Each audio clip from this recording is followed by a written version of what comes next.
Before this video really begins, I want to tell you why I'm making this video.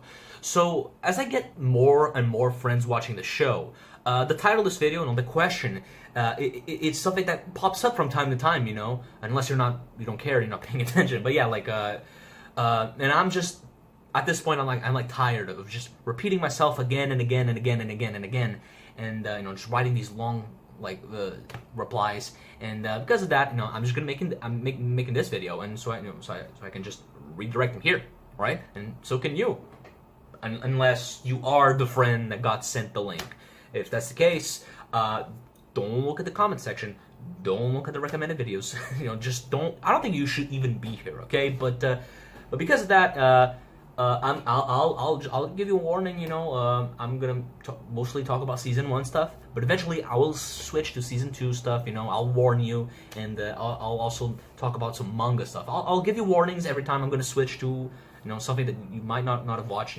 I'm trying to protect you as best as I can. Okay, but yeah, man, that's it, I guess. And this is my first time that I'm making an Attack on Titan video that is not a reaction or a review. So I mean, I don't know. Be gentle, I guess. I don't know.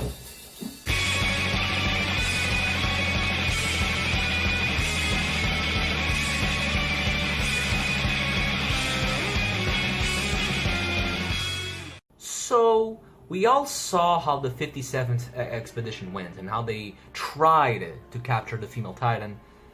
Emphasis on tried. And gauging by the reactions, it looks like it's the first time that some of these characters are seeing the female Titan. So how did Erwin know that he should get these weird weapons and contraptions to trap an enemy that wasn't a thing yet? How did Erwin Smith know about the female Titan? Well, he didn't. That's the video.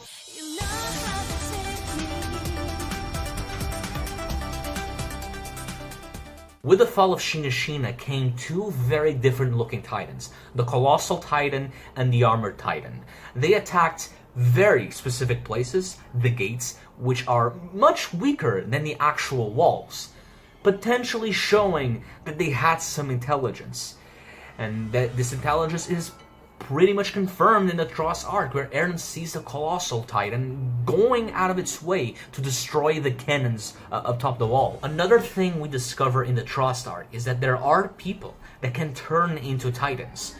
And if the Colossal and the Armored Titan look so different from every other Titan and have shown intelligence, then it's very likely they can also turn into humans and hide themselves among the people in the walls. And because of that, all of a sudden, it's no longer a mere coincidence that they attacked Wall Rose the day the Survey Corp went beyond the walls. Now, the difference with the fall of Shingishina and the Battle of Trust is that only the Colossal Titan showed up. Where the hell is the Armored Titan? Why didn't he show up? It's like they started the attack and then something happened that made them reconsider. What could that something be? With the Armored Titan not showing up, Erwin would then deduct that Eren is the reason for this. To these Titans, getting Eren is more important than destroying the people in the walls. And this is why they didn't, try to sabotage the plan to plug the hole. So far, the enemy is someone that had to be in trust to see Eren and his transformation. And at that point, we only saw soldiers there, but it's not impossible, for the enemy to just be hiding there. 超大型巨人も鎧の巨人もおそらくは君と同じ原理だろう。 The thing that we need to understand about Erwin is that, while he is a brilliant strategist, he is also a gambler, okay? He's only acting based on assumptions and possibilities. Right now, he doesn't really have anything concrete. But the more we watch the show, we'll find out that his gambles more often than not pay off. But the big events that made Erwin start just connecting everything was the death of Hanshi's titans, Sony and Bean. Now, there were soldiers there that were able to deduce somehow that 2 or more people were involved and that these titans were killed at the same time. And, by the time the guards noticed whoever did it, they got away using the 3D maneuver gear. Something, only soldiers know how to use. And yeah, this is where the dumb meme comes from.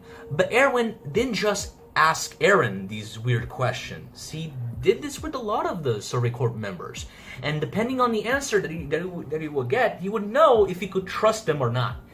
The question, however, was so vague that Eren and everyone in Squad Levi didn't really get it. And so they didn't answer it correctly, whatever that means. And they were not in on Erwin's plans like some of the other guys were. There's even an extra scene in the anime with Erwin and Mike, I think it's Mike, where Mike can tell that Erwin is hiding something, and Erwin just replies, "Hey man, you're pretty smart, but yeah man, I can't say anything yet." So later we have the ceremony where the cadets join the Survey Corps, and this is where the anime changed some stuff from the manga. While in the manga, Eren is present, albeit hidden from the public. In the anime, Eren is forced to go on patrol with Levi, and he never returns to the ceremony. He's literally on horse the entire day. We're never told why we're doing this, why we're being shown these scenes, because they really don't go anywhere. It's kind of pointless.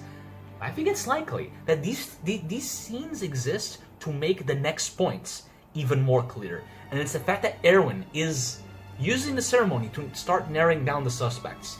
Now, if Eren is away from the ceremony and nothing happens to him, he is not attacked by any spies and traitors or whatever, if nothing happens to him, that means that these guys, these traitors, spies, soldiers, as soldiers, they had to be occupied with something, okay? They had to be somewhere. Their absence would be suspicious, it would draw attention to them. And on that night, the best answer for that, the best place for a soldier to be on that night, it would be the ceremony. And because nothing happens to Eren, we have effectively narrowed down the suspects to the 104th cadets. And so, knowing that the enemy might be there, Eren tells his plans to the cadets. All the cadets, including the ones that are not gonna join the Survey Corps. He tells them about the plan and the basement, the expedition, and how cool Eren is. He tells them everything. Both the anime and the manga make sure to focus on Armin's thoughts, about this, about how weird Eren's actions are. But yeah, man, basically, Eren is guaranteeing that the enemy knows about this. And with that, hopefully, he can draw the enemy out and lead them into a trap. Maybe this is also the reason why he was so intimidating when he was talking about how gruesome it is to join the Survey Corps, to just to lower the number of suspects. I mean, it is totally in character for Erwin to do a speech like that, to scare people. But there's this guy that comes in there, is like, "Oh my God, Erwin, you're scaring them! Oh my God!" As if Erwin is not doing these kinds of speeches to every new recruit. Anyway, this all leads to the 57th expedition, where the enemy does show up, like Erwin was expecting. But, however, it was unlike he was expecting. It's not the Colossal or the Armored Titan. It's something totally new. And although we don't really see his reaction, I'm pretty sure he was shocked by this. But still, he had the special target restraint weapon ready to be used and to trap this Titan. And now that this has happened, his suspicions are confirmed. There are traitors among them, more than he was expecting, and they want Eren. Speaking of suspicions, Another thing about the expedition was that everyone there was given conflicting information about Aaron's location in the formation. Why am I rhyming?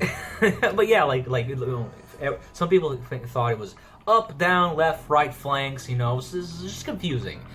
But since the female Titan came from the right flank, every cadet that was given this information is put under immediate suspicion. And this is why in the last episodes of Season 1, you only have the main trio, Eren, Mikasa, and Armin, and Jean. Okay? The other characters are in another location, as you can see in the Season 1 finale. Not knowing, about anything that's happening on the Stohes districts, because if they knew, the potential traitors among them, could sabotage the plans to capture the female Titan. But that's as far as I can go with Season 1 stuff, and honestly, I might be pushing it a little bit too much, might be giving you a little bit too many clues.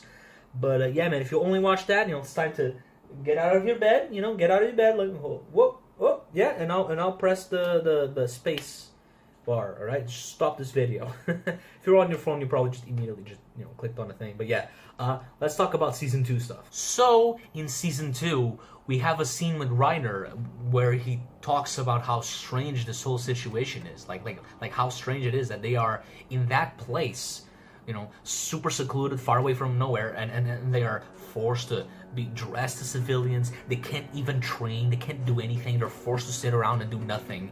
And meanwhile, they are surrounded by fully equipped soldiers, as if they are expecting Titans to show up. Shockingly enough, Titans do show up, even though they are deep inside the walls. But because of this, the cadets are no longer considered under suspicion, which is it's pretty good. It's pretty good for them. They can finally be trusted again. This is something that the Nadaba felt bad about, just distrusting these guys. But hey, man, you can finally trust them again. Or so it would seem, as later on, Hanji gets a background check on Annie, and her ties with Reiner and Bertold are revealed. And so, you have the previous suspicion, combined with the fact that they are connected with the female Titan, and it's pretty clear now that Reiner and Bertold are the traitors, even before Reiner reveals himself. And thank God he did. Can you imagine what would have happened if he stayed quiet? But yeah, I'm not really sure if Reiner, Bertold, and Annie had any idea about how bad things were getting for them, because Erwin and everyone else too, were really closing in on them. But yeah, man, it just goes to show how smart he really is. So now I'm gonna talk about some manga stuff, okay? And feel free to stop watching the video, okay? But it's nothing. It's actually nothing too crazy, okay? And I'll keep it vague, as vague as I possibly can. And I'll just say that later in the manga, there's a flashback to these events, okay? And it's through those that I can confirm some of the things that I was previously mentioning. One of them, for example, is the fact that the warriors did indeed decide to attack Trust the same day the Survey Corps would go beyond the walls. Doing this would make their plans much easier. Another thing that we know now is that Reiner was the second guy that was with Annie when they decided to kill Sony and Bean. Knowing what I know now, this whole situation just seems so unnecessary. Why did they do this? What's the problem with the people in the walls learning more about Titans? They were mindless Titans, by the way. What the hell could these guys ever learn from mindless Titans that would be so detrimental to the warriors? As far as I know, nothing, okay? Nothing. There's nothing to be learned, okay? This is such an unnecessary thing, and it's crazy because this is what ultimately leads Erwin to start specifically suspecting soldiers, okay? Because before this, the arm and the colossal titans, like they could have just been civilians that were hiding in trust, and then they saw Eren and stuff. You know what I mean? Also, Annie had to switch her 3D maneuvering gear with Marcos for the inspection. But what about Reiner? He probably did the same thing, right? Now, I'm not gonna say that this is like, oh my god, impossible. I'm not saying something like that. That's stupid. Like, Reiner could have easily done this, like, you could find a corpse with the 3D maneuvering gear and hide it, when he was cleaning up Trust. Just food for thought. Anyway, that's it. That's the video. And again, this is my first time doing something for Attack on Titan that isn't a reaction video or a review. So, how did I do? Was this good? Was this bad? Should I just skip the long ass intro and just not care about structure and just jump into the things immediately and just say whatever, regardless of spoiler warnings and stuff, maybe. I don't know, man. I would love to hear your thoughts about this whole thing, okay? But please, like, if you leave a comment, just keep the manga stuff at minimum, like, just to be safe. I know this is definitely rich coming from me, that I'm only mostly doing manga videos right now, but the anime is coming out, and I would love to try to keep up with anime videos, and actually get personal friends to watch these things.